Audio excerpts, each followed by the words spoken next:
EPR Group, 2 and 3 BHK premium apartments at Patancheru. Comfortable pricing, GHMC and RERA approved.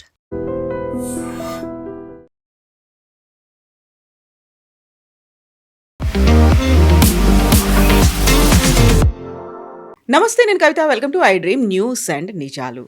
America అధ్యక్షుడు Donald Trump focus ఇప్పుడు Iran మీద పడింది. ఇరాన్తో వాణిజ్య సంబంధాలు పెట్టుకునేటువంటి దేశాల మీద 25% టారిఫ్లను విధిస్తాను అంటూ అనౌన్స్ చేశారు. ఒక వార్నింగ్ కూడా ఇరాన్కి ఇచ్చాడు. బట్ ఇరాన్ కూడా అదే స్థాయిలో, అదే వాయిస్తో అమెరికా ఏ పని చేసినా తాము ఎదుర్కోవడానికి సిద్ధంగా ఉన్నామని అనౌన్స్ చేసింది. బట్ అమెరికాకి ఇరాన్కి మధ్య ఎక్కడ చేరింది, ఏం జరగబోతోంది? మనతో పాటుగా ఉన్నారు సీనియర్ జర్నలిస్ట్ సురేష్ కొచతిల్ గారు. సార్ నమస్తే. సో వెనిజువేలా అయిపోయింది, నెక్స్ట్ ఇరాన్ టర్నేనా? కరెక్ట్. ఎందుకంటే ఇద్దరు నడిమిట్లో ఒక కామన్ కోయిన్సిడెన్స్ ఒకటి ఉంది, ఆయిల్. ఇరాన్లో ఆయిల్ ఉంది, వెనిజువేలాలో ఆయిల్ ఉంది. అఫ్కోర్స్ అక్కడే సిమిలారిటీస్ ఎండ్ అవుతుంది. ఒకవైపు కమ్యూనిజం, ఇక్కడేమో ఇస్లామిక్ థియోక్రసీ, అంటే sharia kind of law. Iran history చూస్తే మీకు ఒక బహుశా 300-200 సంవత్సరాలు, 3200 సంవత్సరాలు ఉంటుంది హిస్టరీ. 3000 to 3500 ఇయర్స్ హిస్టరీ ఉంది ఇరాన్కి. దాంట్లో 2500 సంవత్సరాలు అక్కడ పరిపాలించింది ఈ పెహెల్వీ ఫ్యామిలీ, 2500 ఇయర్స్. దాంట్లో last shah of Iran Pahlavi, Reza పెహెల్వీని ఐ థింక్ ఆగస్ట్ 1979 అయితే ఇయర్ ఉంది, ఇయర్ మంత్ గుర్తు ఆగస్ట్ అనుకుంటాను. ఆయన అక్కడి నుంచి తొలగించారు వాళ్ళు కలిసి, ఈ ఖొమేనీ అండ్ గ్యాంగ్. మన తర్వాత మనకు తెలిసింది ఏం జరిగిందో, అమెరికన్ ఎంబసీలో ఉన్న చాలామంది వాళ్ళ ఎంప్లాయీస్ని పట్టుకున్నారు, అక్కడ కిడ్నాప్ చేసి అక్కడే పెట్టుకున్నారు వాళ్ళని. దాని తర్వాత అమెరికాతో బార్గెన్ చేసి జిమ్మీ కార్టర్ అప్పుడు ప్రెసిడెంట్గా ఉన్నప్పుడు పంపించారు. పెద్ద స్టోరీ ఒకటి అది. ఒకటి వీళ్ళు స్పెషల్ ఫోర్సెస్తో ట్రై చేశారు, వాళ్ళు చాలామంది చనిపోయారు స్పెషల్ ఫోర్సెస్ వాళ్ళు. అమెరికాకి షా ఆఫ్ ఇరాన్ అంటే పెహెల్వీ ఫ్యామిలీకి చాలా క్లోజ్ కనెక్షన్ ఉంది, చాలా సంవత్సరాలు, చాలా వందలాది సంవత్సరాల నుంచి. దీంట్లో ఒక చిన్న ప్రాబ్లం ఎక్కడ వచ్చిందంటే, సెకండ్ వరల్డ్ వార్ నడుస్తున్నప్పుడు షా ఆఫ్ ఇరాన్ వాళ్ళ ఫాదర్ పెహెల్వీ, ఆయన హిట్లర్తో చాలా ఒక హిట్లర్ ఫేవరెట్ ఉండే. ఆయన హిట్లర్ చేస్తున్నంత కరెక్ట్ చేస్తున్నారు అది ఇది అని చెప్పి చాలా మటుకు పబ్లిక్ స్టేట్మెంట్స్ ఇష్యూ చేశారు. హిట్లర్ కావాలి, నేను కూడా సహాయం చేస్తాను అదే. సో ఆ వార్ ఎండింగ్ వచ్చేదాకా అలైడ్ ఫోర్సెస్, అంటే ఎప్పుడు అలైడ్ ఫోర్సెస్ అంటే అప్పుడు యుఎస్, యూకే, వీళ్ళందరూ, వీళ్ళ ఫ్రాన్స్ కూడా కలిసి వీళ్ళ రష్యా వైపు అటాక్ చేసినప్పుడు, రష్యా మీద దాడి చేసినప్పుడు జర్మనీ ఆయుధాలు పంపించాల్సి వస్తుంది, మొత్తం తిరిగి వెళ్ళలేరు. సో వాళ్ళు ఏం చేస్తుంటే ఇరాన్ నుంచి రూట్ చేశారు ఈ ఆయుధాలన్నీ, చాలా హెవీ ట్యాంక్స్ అది ఇదన్నీ. ఈయనకు అది నచ్చలేదు మన పెహెల్వీ గారికి, ఆయన దాన్ని కూడా వ్యతిరేకించారు. సో వీళ్ళు దాని తర్వాత వార్ ఎండ్ అయింది, రష్యాలో ఓడిపోయారు జర్మన్స్. దాని తర్వాత కంప్లీట్గా ఓడిపోయారు వాళ్ళు. ఆ యుద్ధం కాగానే ఈ సీనియర్ పెహెల్వీ గారిని రిజైన్ చేయించారు అమెరికా అండ్ యూకే కలిసి, అలైడ్ ఫోర్సెస్. ఆయన్ని పంపించేసారు, కంట్రీ నుంచి బయటకు పంపించారు. ఈజిప్ట్ ఎక్కడ వెళ్ళారు ఆయన, గుర్తులేదు నాకు ఎక్కడికి వెళ్ళారు. ఆ టైంలో ఆయన 16 సంవత్సరాల ఏజ్ ఉన్న కొడుకు, the last shah of Iran Reza Pahlavi junior, ఆయన్ని రాజాగా అంటే అక్కడున్న కింగ్గా అంగీకరించారు. పెద్ద సెరమనీ ఉండే. ఆయనకి అంత ఎక్స్పీరియన్స్ లేకుండే ఆ టైంలో రూలింగ్, ఎందుకంటే కానీ వాళ్ళ నాన్నగారు చాలా స్ట్రిక్ట్ ఉన్నారు. ఇక్కడ దాకా ఎట్లా అంటే పెళ్లి కూడా ఎవరితో చేయాలని చెప్పి కూడా ఆయన డిసైడ్ చేసేటోడు, అంత ఇది ఉండే ఆయనకి. ఎవరు ఫ్రెండ్స్ ఎవరిని ఉంచుకోవాలి, ఏ ఫ్రెండ్స్తో మాట్లాడాలి, ఎవరితో మాట్లాడకూడదు కూడా సీనియర్ పెహెల్వీ డిసైడ్ చేసేటోడు. చిన్నప్పుడే ఇన్ని ఒక స్విట్జర్లాండ్లో ఒక ఇంగ్లీష్ పబ్లిక్ స్కూల్కి పంపించారు, ఎలీట్ పబ్లిక్ స్కూల్, ఇంగ్లీష్ నేర్చుకోవాలని చెప్పి. దీనికి అన్ని అప్బ్రింగింగ్ ఉంది అట్లాంటిది, ఒక రాజు కావడానికి ఉన్న అన్ని అప్బ్రింగింగ్ ఉంది. దాని తర్వాత పెళ్ళి ఈజిప్ట్లో ఉన్న ఒక రాయల్ ఫ్యామిలీతో చేశారు, అక్కడ కూడా రాయల్ ఫ్యామిలీ ఉంది, వాళ్ళతో ఒప్పందం చేసి పెళ్ళి చేశారు. It is an arrange marriage.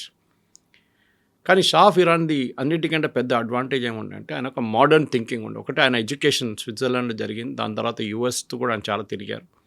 ఆయనకి ఏంటంటే ఇరాన్ని ఒక మోడర్న్ స్టేట్గా మార్చాలని ఉండే. వాళ్ళ ఫాదర్ అంతా ఫార్వర్డ్ లుకింగ్ లేకుండే, కానీ పేస్ చేసేటి స్పీడ్ ఉంటుంది చూడండి, అది చాలా ఏం చెప్తారు, it went to real high speed. ఆయన అంత స్పీడ్గా అక్కడున్న ప్రజలు బహుశా అంగీకరించలేదు. ఇప్పుడు జరుగుతున్న అదే ప్రాబ్లం అప్పుడు కూడా వచ్చింది, కరెన్సీ ప్రాబ్లం. అప్పుడు ఆయిల్ అంత లేకుండే ఇరాన్లో. ఉండే ఆయిల్ కానీ వాళ్ళకి తీయడానికి రాదు, టెక్నాలజీ లేకుండే.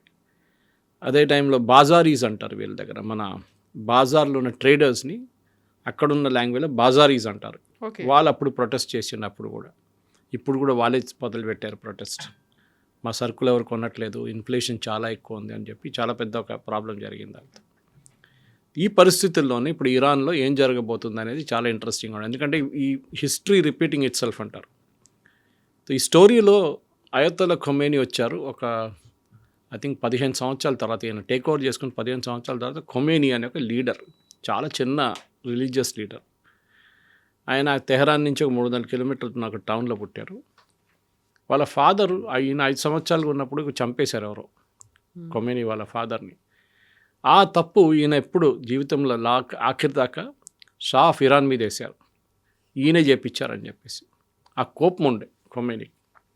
దాని తర్వాత ఆయన రిలీజియస్ టీచింగ్లో వెళ్ళిపోయాడు. ఈయనేమో ఇరాన్ని మోడర్నైజ్ చేయడానికి జర్మనీకి వెళ్ళి న్యూక్లియర్ రియాక్టర్స్ సైన్ చేశారు, యుఎస్ నుంచి ఆయుధాలు తెచ్చుకున్నారు, జర్మనీ నుంచి షిప్స్ తెచ్చుకున్నారు, చాలా సైన్ చేశారు, సంతకాల మీద సంతకాలు చేసుకుంటే. అప్పుడు దాకా ఆయిల్ కూడా కనిపెట్టారు.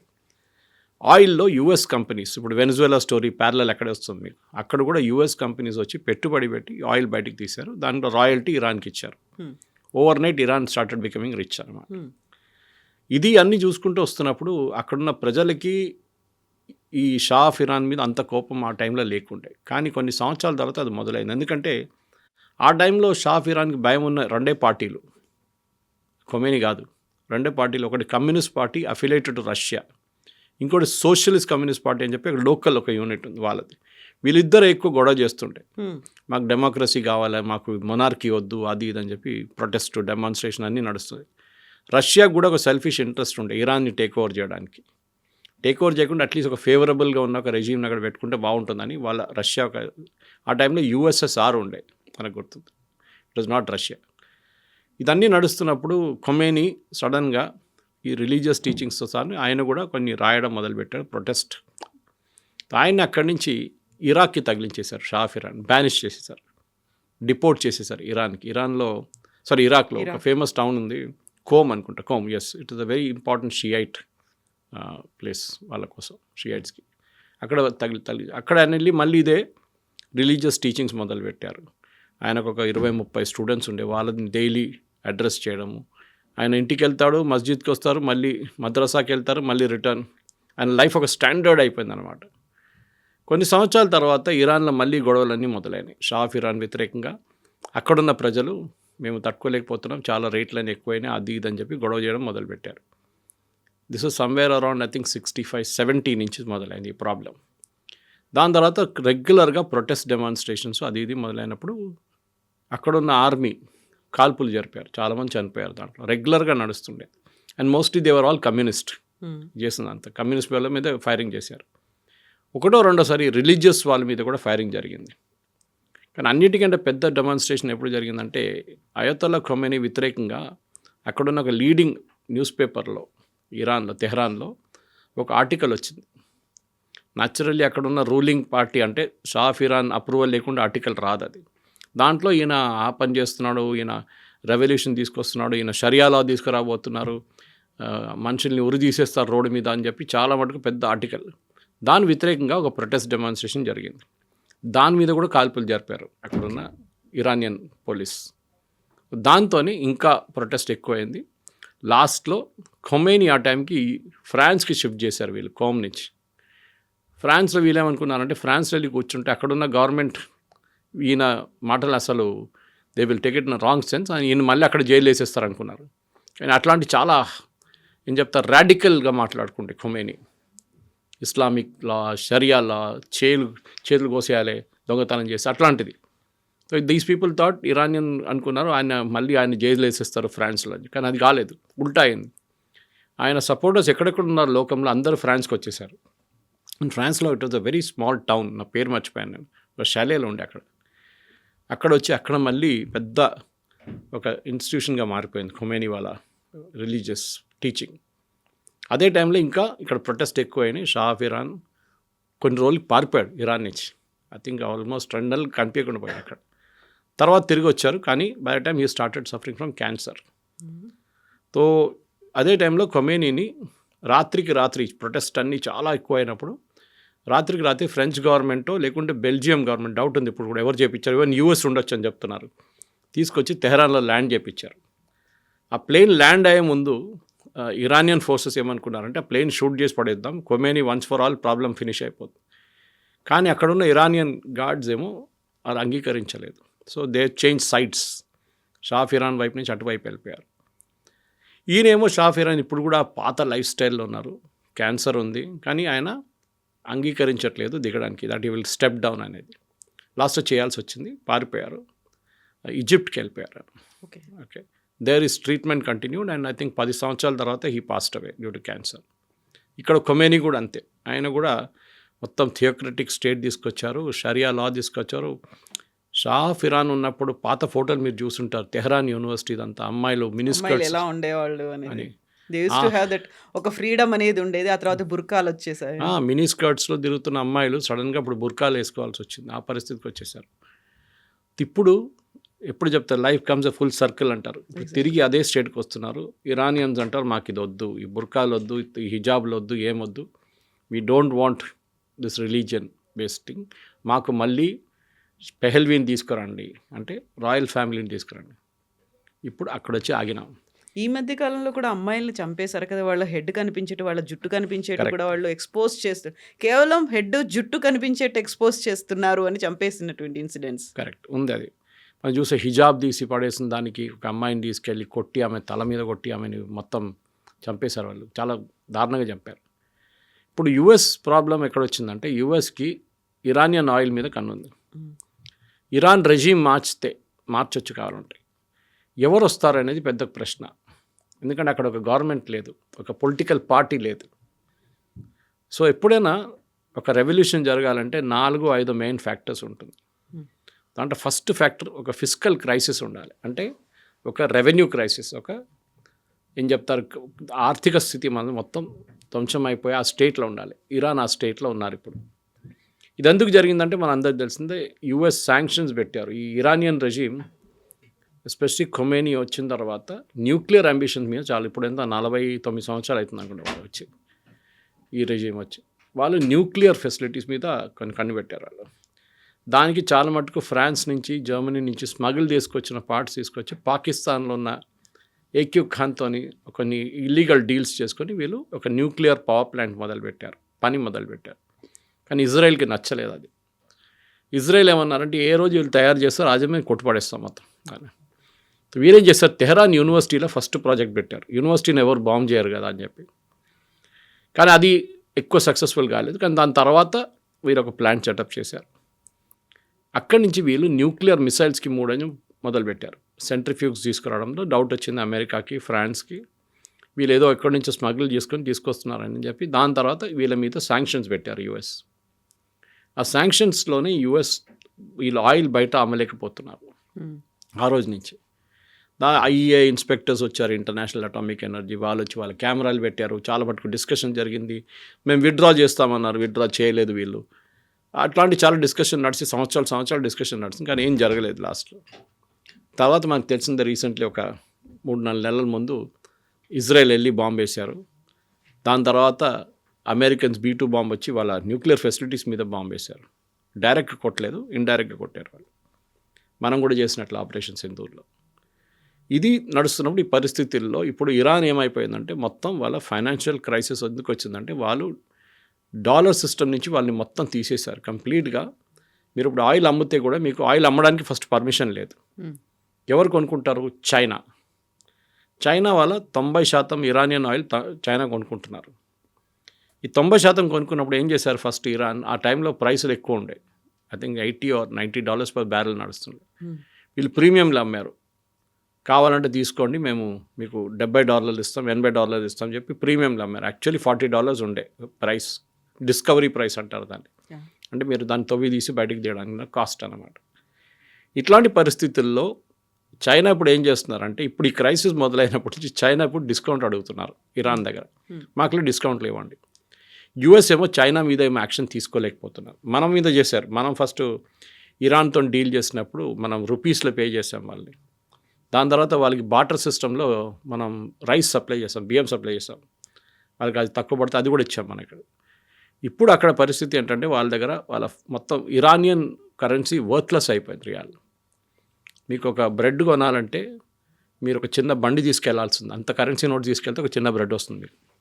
ఆ దారుణ పరిస్థితికి వచ్చేసారు వాళ్ళు. సెకండ్, నీళ్ళు లేదు వాళ్ళ వాటర్ క్రైసిస్కి, ఎందుకంటే వాళ్ళకి ప్యూరిఫికేషన్ చేయలేకపోతున్నారు, వాళ్ళ ప్లాంట్స్ పనిచేయట్లేదు, పాత ఎక్విప్మెంట్ అన్నీ బ్రేక్ డౌన్ అవుతుంది, నీళ్లు దొరకట్లేదు వాళ్ళకి.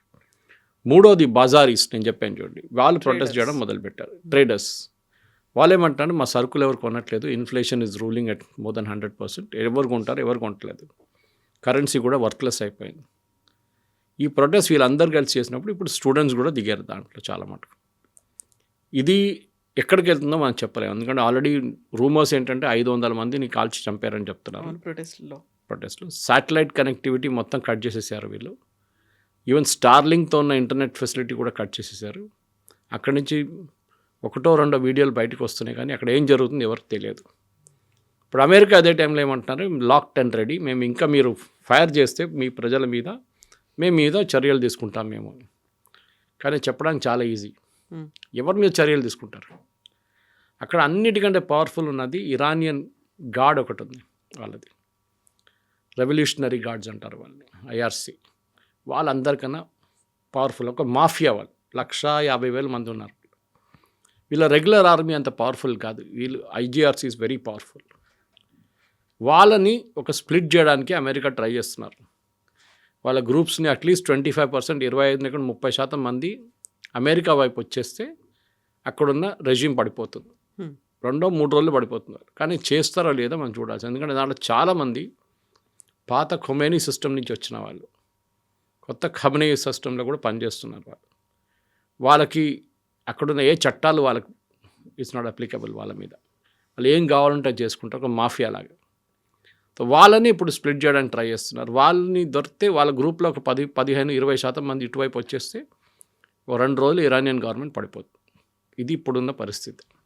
ఇదే కండిషన్లో ఒక ట్రేడ్ డీల్ ఎవరైతే కుదుర్చుకుంటారో వాళ్ళ మీద 25% టారిఫ్ అనేది పెట్టింది. బట్ అదే ఇరాన్ రష్యాకు కూడా కావలసినటువంటి ఆయుధాలని సరఫరా చేస్తుంది. ఆల్మోస్ట్ 20,000 crores ఆయుధాలని పంపించింది అనేది. రష్యా ఎందుకు డేర్ చేసింది, ఇరాన్ ఎందుకో భయపడట్లేదు అసలు? ఇరాన్ ఏం చేశారంటే, ఇప్పుడు కాదు, కొన్ని 10-15 సంవత్సరాల ముందు వాళ్ళు మిసైల్స్ తయారు చేయడంలో మొదలుపెట్టారు. కొంచెం టెక్నాలజీ వాళ్ళు పాకిస్తాన్ వైపు నుంచి తెచ్చుకున్నారు, చాలా మటుకు టెక్నాలజీ నార్త్ కొరియా దగ్గర నుంచి తెచ్చుకున్నారు. అప్పుడు నార్త్ కొరియా దగ్గర ఇప్పుడు కూడా మిసైల్ టెక్నాలజీ ఉంది వాళ్ళ దగ్గర. అది కాకుండా లోకల్గా కూడా వాళ్ళు డెవలప్ చేయడం మొదలుపెట్టారు. మీకు పేరు గుర్తుంటుంది దీంట్లో, సులేమానీ అని చెప్పి. He was one of the chief of Iran's project. ఆయన ఒకరోజు అమెరికా వాళ్ళు చంపేశారు. రోడ్ మీద కాన్వాయ్లు వెళ్తున్నప్పుడు కరెక్ట్ ఆయన కార్ మీద కొట్టారు, ఆయన చనిపోయారు. వాళ్ళ మిసైల్ ప్రోగ్రామే వాళ్ళకి మెయిన్గా అడ్వాంటేజ్గా వచ్చింది. పనికి ఎట్లా వచ్చిందంటే, ఫస్ట్ వాళ్ళు హమాస్కి సప్లై చేయడం మొదలుపెట్టారు. హమాస్కి లో ఎండ్ వెపన్స్, అంటే అక్కడి నుంచి ఇజ్రాయెల్కి ఫైర్ చేయాల్సిన కెపాసిటీ 100 కిలోమీటర్ కన్నా తక్కువ. హెజ్బుల్లాకి చాలా లాంగ్ రేంజ్ మిసైల్స్ ఇచ్చారు, 400, 300, 200 కిలోమీటర్ ఫైర్ చేసే మిసైల్స్ ఇచ్చారు హెజ్బుల్లాకి. ఇటు యమనీస్ హూతీస్కి 2,000-3,000 కిలోమీటర్కు ఉన్న మిసైల్స్ ఇచ్చారు వాళ్ళు. ఇరాన్ ఇన్ఫ్లుయెన్స్ ఒక 10 సంవత్సరాల నుంచి ఈ 5 రాష్ట్రాల నుంచి వస్తుండే. Lebanon, Syria, Assad regime was dependent on them. మన హమాస్, యెమెన్ అండ్ ఇరాక్. ఇరాక్లో part of Iraq was under Iranian control. ఈ 5 రాష్ట్రాల నుంచి వీళ్ళకి మెయిన్గా సపోర్ట్ వస్తుండే. దాంట్లో ఫస్ట్ ఇజ్రాయెల్ ఏం చేశారు, ఇస్మాయిల్ హనియాని ఫినిష్ చేసేసారు. అది కూడా తెహరాన్లో. వాళ్ళ ఇరానియన్ ప్రెసిడెంట్ చనిపోయినప్పుడు ఆయన ఫ్యూనరల్కి వచ్చారు. ఆ చనిపోయిందే పెద్ద ఒక మిస్టరీ, ఎట్లా జరిగిందని, అది హెలికాప్టర్ క్రాష్. హమాస్ని ఇజ్రాయెల్ ఫినిష్ చేసేసారు ఆల్మోస్ట్. లెబనన్లో నస్రుల్లాతో పాటు అందరినీ ఫినిష్ చేసేసారు అక్కడ. ఇక్కడ యమన్ మీద బాంబులు వాళ్ళు యుఎస్ అందరు కలిసి వేస్తున్నారు, ఈవెన్ సౌదీ అరేబియా ఆల్సో. ఇట్లాంటి పరిస్థితుల్లో ఇరాన్ ఐసోలేట్ అయిపోయారు, ఎవరు లేరు వాళ్ళకి ఇప్పుడు సపోర్ట్. లేకుంటే వాళ్ళు ఏం చేస్తుంటే, వాళ్ళ మీద దాడి జరిగినప్పుడు వీళ్ళతో దాడి చేపిస్తుండే. Death to America, death to Israel అని చెప్పి వీళ్ళది ఒక స్లోగన్ ఉండే. ఇప్పుడు వాళ్ళేమంటున్నారు అక్కడున్న ప్రజలు, ఇప్పుడు లేటెస్ట్ స్లోగన్స్ వింటే, forget Gaza, forget Lebanon, take care of us, అంటే మమ్మల్ని కాపాడండి, గాజాని మర్చిపోండి, లెబనన్ని మర్చిపోండి. ఆ పరిస్థితికి వచ్చేసారు అక్కడ. ప్రజలు రోడ్డు మీద ఎందుకు వస్తున్నారంటే వాళ్ళ జీవితం అసలు ఎక్కడ లేనట్లు అయిపోయింది వాళ్ళది. ఇప్పుడు ఎప్పుడైనా ఒక రెజీమ్ నడిపించాలంటే మీకు ఒక ఇన్స్పిరేషనల్ ఫిగర్ కావాలి. అది బహుశా ఈ షా ఆఫ్ ఇరాన్ కొడుకు. ఇప్పుడు నేను చెప్పాను చూడండి, 50 సంవత్సరాల నుంచి యూఎస్లో ఉన్నారు. ఆయన పాసిబిలిటీ తీసుకొస్తారు. కానీ కంట్రీ ఎవరు నడిపిస్తారు, రాష్ట్రం ఎవరు నడిపిస్తారు, ఇది పెద్ద ఇష్యూ. దీనికే ఇప్పుడు వాళ్ళు యూఎస్ కొంచెం మంథన్ నడుస్తుంది అక్కడ. వీళ్ళది ఎవరిని తీసుకొస్తే బాగుంటుంది, ఎందుకంటే కంట్రీ నడిపించడం కేపబుల్గా ఉన్న మనుషులందరూ ఇరాన్ బయట ఉన్నారు. డయాస్పోర్ అంటాం మనం. They are all outside Iran, పారిపోయారు. అది ఏదైనా ఏ డిక్టేటర్షిప్ వచ్చినా కానీ వీళ్ళందరూ పారిపోతారు. ఎడ్యుకేటెడ్ వాళ్ళు, కొంచెం కేపబిలిటీ ఉన్న వాళ్ళు, వాళ్ళ సీనియర్ సైంటిస్టులు, వీళ్ళందరూ పారిపోతారు. వాళ్ళు యూరోప్లో, యూఎస్లో చాలా చోట్ల ఉన్నారు. వాళ్ళని తీసుకొచ్చేదానికి ప్రయత్నం చేస్తున్నారు. ఇప్పుడు అంత ఈజీ కాదు.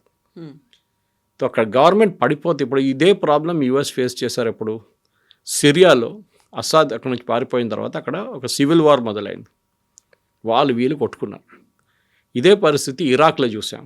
ఇరాక్లో సద్దాం హుసేన్ పోగానే ఆయన చంపేసిన తర్వాత మొదలైంది. ఒక గ్రూప్తో కొట్టుకున్నారు. మూడవది మనం చూసాం, ఇది జరిగింది సిరియా, లెబనాన్లో. అదే ప్రాబ్లం లెబనాన్లో జరిగింది. అక్కడ మిలిషియాస్ మళ్ళీ కొట్టుకోవడం మొదలుపెట్టారు. హమాస్ వైపు కూడా యాంటీ హమాస్ ఫోర్సెస్ కూడా లాస్ట్ స్టేజ్లో వాళ్ళు కూడా వచ్చారు ఇప్పుడు. సో ఎక్కడ వెళ్తే కానీ వీళ్ళు ఎక్కడ వెళ్ళారో అక్కడ అన్ని గొడవ జరిగింది. ఈవెన్ యెమెన్లో కూడా. ఇప్పుడు ఏం చేయలేకపోతున్నారు ఇరాన్, వాళ్ళు కంప్లీట్లీ పవర్లెస్. ఇప్పుడు ఈ పరిస్థితుల్లో ఇప్పుడున్న దాని ప్రకారం ఇంకొక 10 రోజులు ఈ ప్రొటెస్ట్ నడిస్తే డెఫినెట్గా అక్కడ ఉన్న గవర్నమెంట్ పడిపోతుంది. కానీ ఎప్పుడైనా గవర్నమెంట్ని పడేయాలంటే ఒక ఇంటర్నేషనల్ సపోర్ట్ కావాల్సి వస్తుంది. ఇప్పుడు దాకా సపోర్ట్ వస్తుంది only from US. European union, NATO మాట్లాడలేదు. వాళ్ళు కూడా చెప్పాల్సింది ఏదైనా. ఎందుకంటే రేపు ఒక స్టెబిలైజేషన్ ఫోర్స్ని పంపించాలంటే, మీరు ఒక ఆర్మీ యుఎన్ లాగా పీస్ కీపింగ్ ఫోర్స్ని పంపించాలంటే మీకు ఒక యాక్సెప్టబిలిటీ కావాల్సి వస్తుంది యునైటెడ్ నేషన్స్లో కూడా. ఎందుకు యూరోపియన్ యూనియన్ మాట్లాడలేదు, ఎందుకు నేటో మాట్లాడలేదు, ఎందుకు యూఎస్ ఒక్కరే మాట్లాడుతున్నారు, అదొక క్వశ్చన్ వచ్చింది. డెఫినెట్గా నెక్స్ట్ 15 days 20 daysలో చాలా క్రూషియల్గా ఉండిపోతుంది ఇరాన్ పరిస్థితి. అక్కడ ప్రతిరోజు సిచ్యువేషన్ మారుతుంది. అక్కడ ఏం జరుగుతుందో మనకు తెలియదు. దీనికన్నా ముందు చెప్పినట్టు ఇంటర్నెట్ మొత్తం కట్ ఆఫ్ చేసేసారు. కానీ ఇంటర్నేషనల్ యాక్సెప్టెన్స్, ఒక మల్టీనేషనల్ ఫోర్స్ రావాలంటే యుఎస్ కాదు, అన్ని రెజిమ్స్ కూడా యాక్సెప్ట్ చేయాల్సి వస్తుంది. రెండవది, వెనిజువేలా లాగానే వాళ్ళ ఆయిల్ ఇండస్ట్రీని రివైవ్ చేయాలంటే చాలా డబ్బులు ఖర్చు పెట్టాల్సి వస్తుంది. అది ఎవరు చేస్తారు? వెనిజువేలా కేసులో కూడా మనం చూసాం. ప్రెసిడెంట్ ట్రంప్ అన్నారు, I'm the president of Venezuela, నేను ఆయిల్ కంపెనీస్ పిలుస్తున్నాను, యుఎస్ కంపెనీ. వాళ్ళు వచ్చి రేపటి నుంచి తవ్వడం మొదలు పెడతారు, కొత్త టెక్నాలజీ పెడతారు. వాళ్ళు ఇప్పుడు అందరు వైట్ హౌస్కి వచ్చి మాతో కాదని చెప్పేశారు. మేమంతా పెట్టుబడి పెట్టలేము, మేము 20 బిలియన్ పెట్టుబడి పెడితే షెవ్రాన్ లాంటి కంపెనీ, మాకు ఏం గ్యారంటీ ఉంది రేపు మీరు వెళ్ళిపోయిన తర్వాత పాలసీ మారిపోతుందో లేదో అని. కొత్త యుఎస్ ప్రెసిడెంట్ రాగానే పాలసీ మార్చేస్తాం, అప్పుడు మేము పెట్టిన పెట్టుబడి ఎంత పోతుంది కంప్లీట్గా. ఇదే ప్రాబ్లం ఇరాన్లో కూడా ఉంది. ఇంత గొడవ చేసిన తర్వాత, కొత్తగా రెజీమ్ తీసుకొచ్చి పెట్టిన తర్వాత, రేపు అక్కడ మళ్ళీ గొడవ అయితే ఈ అమెరికన్, బ్రిటిష్ ఆయిల్ కంపెనీస్ ఏం చేస్తారు? వాళ్ళు పెట్టిన డబ్బులు ఎక్కడ పోతుంది తెలియదు. They want a reassurance. Iran కేసులో ఎస్, రెజీమ్ చేంజ్ జరగవచ్చు, కానీ ఇరానియన్స్కి ఉన్న డే టు డే లైఫ్, వాళ్ళ జీవితం మార్చాలంటే వాళ్ళకి డబ్బులు కావాలి, వాళ్ళ పాకెట్లో డబ్బులు కావాలి. ఇప్పుడు దాకా ఉన్న ఇరానియన్ ప్రెసిడెంట్ ఒకరు చాలా బాగా మాట్లాడారు. ఆయన చెప్పారు చూడండి, ఎస్ అగ్రీ, ఒక క్రైసిస్ ఉంది, మన కరెన్సీ ఈజ్ వర్త్లెస్, ఆ పేపర్ ప్రింట్ చేసే పేపర్ విలువ కూడా లేదు దానికని. సో కానీ కొన్ని రోజులు ఉండండి, మేము ట్రై చేస్తున్నాం అని చెప్పి. కానీ అన్ని రోజులు వెయిట్ చేయడానికి ప్రజలు రెడీ ఉన్నారా లేదా అనేది పెద్ద ఒక ప్రశ్నగా మిగిలిపోయింది. సో ప్రజలు రెడీగా ఉన్నారా లేదా, దాంతోపాటుగా అసలు అమెరికా రెడీగా ఉందా లేదా అనేది. ఇప్పుడు వెనిజులాలో ఆయన్ని పట్టుకొచ్చారు, మదురోని పట్టుకొచ్చిన తర్వాత వాళ్ళకి అనుకూలంగా ఉన్నటువంటి ఒక గవర్నమెంట్ని ఫామ్ చేశారు. వాళ్ళకి ఎవరైతే చాలా ఫ్లెక్సిబుల్గా ఉంటారో ఆ ప్రెసిడెంట్నే అక్కడే పెట్టుకున్నారు. అలాంటి పరిస్థితే ఇప్పుడు ఇరాన్లో కూడా ఉంటుందంటారా? ఇరాన్లో, అరబ్ వరల్డ్లో ఇరాన్కి ఎక్కువ సపోర్ట్ లేదు. ఎప్పుడు వాళ్ళకు అవుట్ క్యాస్ట్ రెజీమ్ ఉండే. ఒకటి షియా సున్నీ ప్రాబ్లం. ఇరానియన్స్ అందరూ షియా. ఈవెన్ విత్ ఇన్ ఇరాన్ 50% మంది పర్షియన్స్ ఉన్నారు. మిగతా ట్రైబ్స్ ఉన్నారు అక్కడ చాలా మటుకు. కర్డ్స్ ఉన్నారు. అది కాకుండా కొమేనీ ట్రైబ్ కూడా ఒకటి ఉంది, ఆయన ఆ ట్రైబ్ నుంచి వస్తారు. ఆయన ఈ was not a Persian by the way. So అట్లాంటి ట్రైబ్స్. ఇప్పుడు భయం ఏంటంటే, ఈ గవర్నమెంట్ పడింది అనుకోండి, నెక్స్ట్ డే నుంచి అక్కడ వీళ్ళందరూ కలిసి కొట్టుకుంటారు, ఇరాక్ లాగా. అదే జరుగుతుంది. History will repeat it self. అది కాకుండా ఉండడానికి రెజీమ్ చేంజ్ జరిగితే కూడా ఇమ్మీడియట్గా ఒక స్టెబిలైజేషన్ ఫోర్స్ కావాల్సి వస్తుంది. అది యుఎస్ లీడ్ చేస్తారా? చేయరు. యుఎస్ ఎప్పుడు వాళ్ళ ఫోర్సెస్ని గ్రౌండ్లో పెట్టారు. అది ఆఫ్ఘనిస్తాన్లో కూడా చూసాం మనం, పారిపోయారు లాస్ట్లో అక్కడి నుంచి. US will never put it forces on the ground. వాళ్ళు యూరోపియన్ యూనియనో లేకుంటే ఆఫ్రికా నుంచో లేకుంటే ఈవెన్ భారతదేశం నుంచి ఫోర్స్ తీసుకొచ్చి అక్కడ పెడతారు. వాళ్ళు మేనేజ్ చేయాల్సి వస్తుంది. ట్రాఫిక్ లైట్ నుంచి మీరు regular monitoring of law and order అన్నీ ఈ కొత్త ఫోర్స్ చేయాల్సి వస్తుంది. అక్కడ ఎవరు పనిచేయరు. ఇప్పుడు వాళ్ళకి జీతాలు లేవు, నెల నుంచి జీతాలు రావట్లేదు వాళ్ళకి, గవర్నమెంట్ సర్వెంట్స్కి డబ్బులు లేదు గవర్నమెంట్ దగ్గర. ఈ దారుణ పరిస్థితుల్లో ఎవరు పనిచేస్తారు? ఎవరు మార్పులు తీసుకొస్తారు? షా ఆఫ్ ఇరాన్ని కొట్టి పంపించేశారు 79లో, కానీ దాని తర్వాత స్టెబిలిటీ ఇరాన్కి ఎప్పుడు రాలేదు. ఖొమేనీ ఫస్ట్ 5 సంవత్సరాలు నడిపించిన దాంట్లో చాలా ఓపిక ఉండి అక్కడ ప్రజలకి మార్పులు వస్తుంది మా జీవితంలో అది అని చెప్పి కొన్ని రోజులు బాగానే నడిచింది. కానీ దాని తర్వాత ఒకసారి న్యూక్లియర్ అంబిషన్ వచ్చిన తర్వాత వాళ్ళ మొత్తం జీవితమే ధ్వంసం అయిపోయింది. నా అంచనా ప్రకారం ఈ న్యూక్లియర్ ప్రాజెక్ట్ మీద వీళ్ళు పెట్టిన డబ్బులు అప్రాక్సిమేట్లీ $1.73 ట్రిలియన్. $1.73 ట్రిలియన్. అది ఆ పెట్టుబడి మొత్తం వేస్ట్ అయిపోయింది కంప్లీట్గా. ఇంకోటి ఏంటంటే ఆ న్యూక్లియర్ ఫెసిలిటీ మీద కూడా దాడులు చాలా జరిగింది, మనం చెప్పాను చూడండి దీనికన్నా ముందు. అది కాకుండా ఇజ్రాయెల్ వాళ్ళు వీళ్ళ మొత్తం సీడీలు ఎత్తుకెళ్ళిపోయారు ఒక మొసాడ్ ఆపరేషన్లో. అంటే వీళ్ళు ఆ టైంలో సీడీ మీద ప్రోగ్రామ్ రాస్తుండే, ఆ ప్రోగ్రామ్తోనే న్యూక్లియర్ ప్లాంట్స్ అంతా నడుస్తుండే. ఆ సీడీలు అన్నీ పట్టుకెళ్ళిపోయారు ఇజ్రాయెల్ వాళ్ళు ఒకటి వచ్చి మొసాడ్ ఆపరేషన్. ఇటువైపు వీళ్ళకి కావాల్సిన యురేనియం వీళ్ళకి దొరకట్లేదు ఇప్పుడు. ఆ దానిల మీద కూడా వీళ్ళు కంప్లీట్గా బ్యాన్ పెట్టేశారు యూఎస్తో. రీసైకిల్ చేస్తున్నారు. ఆ ప్యూరిటీ అచీవ్ చేస్తే ఒకసారి 80% కన్నా ఎక్కువ ప్యూరిటీ అచీవ్ చేస్తే then they will go into weapons grade uranium. ఇప్పుడు ఉన్నది సివిలియన్ యూస్ అంటే న్యూక్లియర్ ప్లాంట్ కోసం, దానికి అంత ప్యూరిటీ ఎక్కర్లేదు. కానీ ఒకసారి మీరు 80% ప్యూరిటీ అచీవ్ చేస్తే uranium, then you are ready for nuclear production. అది Israel and even US and NATO కూడా వాళ్ళు ఎప్పుడు ఒక కొత్త ఇస్లామిక్ రెజీమ్ దగ్గర బాంబు వాళ్ళు అనుమతించారు. Pakistan is a test case. Pakistan nuclear assets ఇప్పుడు కూడా యుఎస్ చేతిలో ఉంది.